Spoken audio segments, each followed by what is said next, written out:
ഫലസ്തീനിലെ വെസ്റ്റ് ബാങ്കിൽ കുഴപ്പങ്ങൾ ഉണ്ടാക്കാൻ പലതരം പ്രവർത്തനങ്ങളാണ് ഇസ്രായേൽ നടത്തുന്നത്. ഫലസ്തീൻ അതോറിറ്റിയുടെ നിയന്ത്രണത്തിലുള്ള ജൂതന്മാർ ഹെബ്രോൺ എന്നും മുസ്ലിങ്ങൾ അൽ ഖലീൽ എന്നും വിളിക്കുന്ന മുനിസിപ്പാലിറ്റിക്ക് ഇബ്രാഹിമി പള്ളിയുടെ മേലുള്ള ഭരണപരമായ അധികാരങ്ങൾ എടുത്തു കളഞ്ഞതാണ് അവസാനത്തെ പ്രകോപനം. കിര്യത്ത് അർബ പ്രദേശത്തെ ജൂത കുടിയേറ്റക്കാരുടെ മത കൗൺസിലിനാണ് ഇബ്രാഹിമി പള്ളിയുടെ ഭരണപരമായ ചുമതല പുതുതായി നൽകിയിരിക്കുന്നത്. ഫലസ്തീനിലെ എല്ലാ ജൂത കുടിയേറ്റക്കാരും തീവ്രവാദികളാണെങ്കിലും കിര്യത്ത് അർബയിലെ ഏകദേശം 7500 പേർ കൂടുതൽ ക്രൂരരായ വിഭാഗമാണ്. 1972 സയനിസ്റ്റുകൾ സ്ഥാപിച്ച ഈ സെറ്റിൽമെൻറ്റ് അൽ ഖലീലിനെ കൂടുതൽ സൈനിക അടിച്ചമർത്തലിന് ഇരയാക്കുന്നു. 1994 ഫെബ്രുവരിയിൽ ഇബ്രാഹിമി പള്ളിയിൽ ഭീകരാക്രമണം അഴിച്ചുവിട്ട ഇസ്രായേലി കുടിയേറ്റക്കാരനായ ബറൂച്ച് ഗോൾഡ്സ്റ്റൻ്റെ നാടുകൂടിയാണ് കിര്യത്ത് അർബ. ഇബ്രാഹിമി പള്ളിയിൽ പ്രഭാത പ്രാർത്ഥനയ്ക്കായി മുട്ടുകുത്തിയ മുസ്ലിം വിശ്വാസികൾക്ക് നേരെ അയാൾ വെടിയുതിർത്തു. 29 പേർ കൊല്ലപ്പെട്ടു. അതിനെതിരെ പ്രതിഷേധിച്ച ഫലസ്തീനികളെ ഇസ്രായേലി സൈന്യം അടിച്ചമർത്തി. 25 പേരെയാണ് ഇസ്രായേലി സൈന്യം വെടിവെച്ചു കൊന്നത്. ഈ കൊലപാതകങ്ങൾ അന്വേഷിക്കാൻ ഇസ്രായേൽ രൂപീകരിച്ച കമ്മീഷൻ ഇബ്രാഹിമി പള്ളിയുടെ 63% ജൂതന്മാർക്ക് നൽകുകയാണ് ചെയ്തത്. അതിനുശേഷം പലതരം നിയന്ത്രണങ്ങളിലൂടെ മസ്ജിദിൻ്റെ നിയന്ത്രണം ജൂതന്മാർ പിടിച്ചു. ഇപ്പോൾ കുടിയേറ്റക്കാർക്ക് മാത്രമേ പള്ളി ഉപയോഗിക്കാൻ കഴിയൂ എന്ന അവസ്ഥയാണ്. അൽ ഖലീലിലെ പുതിയ തീരുമാനം ചരിത്രപരവും അപ്രതീക്ഷിതവുമാണെന്ന് ഇസ്രായേലി ഹയോം പറയുന്നത്.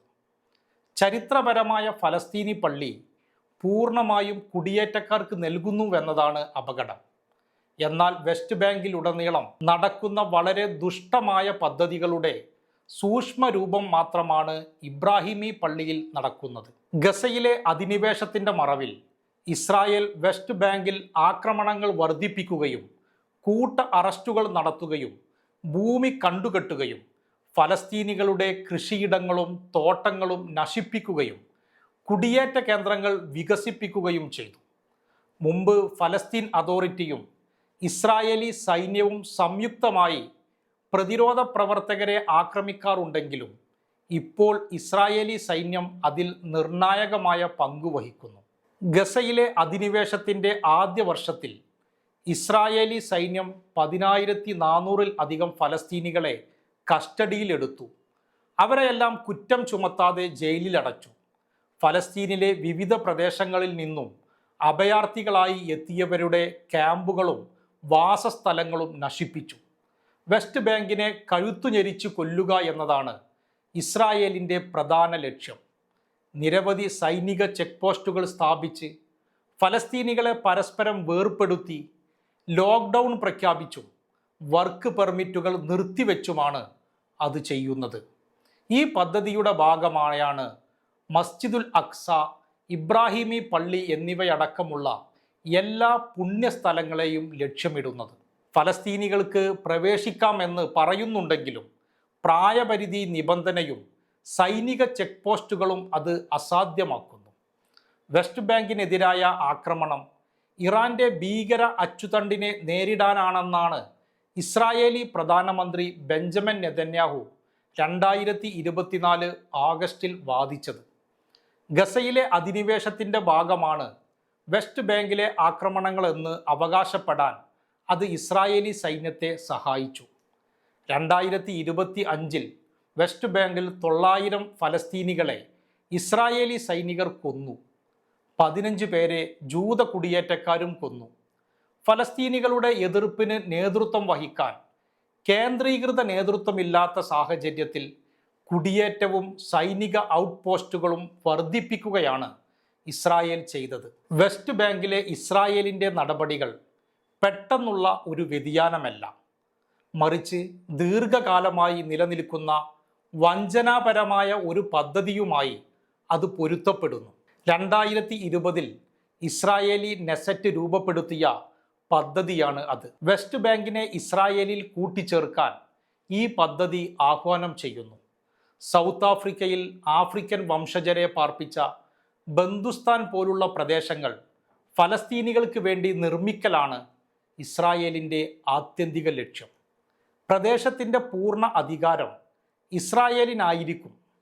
ഇസ്രായേലി പോലീസ് മന്ത്രി ഇറ്റാമർ ബെൻഗ്വിർ 2023 ഓഗസ്റ്റിൽ തൻ്റെ നിലപാട് വ്യക്തമാക്കി. വെസ്റ്റ് ബാങ്കിലും മറ്റും ചുറ്റി സഞ്ചരിക്കാൻ എനിക്കും ഭാര്യയ്ക്കുമുള്ള അവകാശം അറബികളുടെ സഞ്ചാര സ്വാതന്ത്ര്യത്തെക്കാൾ പ്രധാനമാണെന്നാണ് ബെൻഗ്വിർ പറഞ്ഞത്. പിന്നീട് വെസ്റ്റ് ബാങ്കിലെ UNRWA പ്രവർത്തനങ്ങൾ നിയന്ത്രിച്ചു. വെസ്റ്റ് ബാങ്കിൽ 22 പുതിയ ജൂത കുടിയേറ്റ കേന്ദ്രങ്ങൾ പ്രഖ്യാപിച്ചു. വെസ്റ്റ് ബാങ്ക് പിടിച്ചെടുക്കാൻ 14 ഇസ്രായേലി മന്ത്രിമാർ നെതന്യാഹുവിനോട് ആവശ്യപ്പെടുകയുമുണ്ടായി. ഗസയിൽ വംശഹത്യ ആരംഭിച്ചതിനു ശേഷം ഇസ്രായേൽ സ്വീകരിച്ച ഓരോ നടപടിയും വെസ്റ്റ് ബാങ്ക് പിടിച്ചെടുക്കലുമായി ബന്ധപ്പെട്ടായിരുന്നു. ഫലസ്തീനികളെ അനഭിമതരായി പ്രഖ്യാപിക്കുന്ന പദ്ധതിയാണ് ഇത്. പക്ഷേ ഈ അടിച്ചമർത്തലും സമ്മർദ്ദവും ജനകീയ പൊട്ടിത്തെറിയിലേക്ക് നയിക്കും. ഇസ്രായേലി സൈന്യത്തിൻ്റെ ക്രൂരത, സായുധ കുടിയേറ്റക്കാരുടെ ഭീകരത, ഫലസ്തീൻ അതോറിറ്റിയുടെ അടിച്ചമർത്തൽ നയങ്ങൾ എന്നിവ പൊട്ടിത്തെറി അടുത്താക്കുന്നു.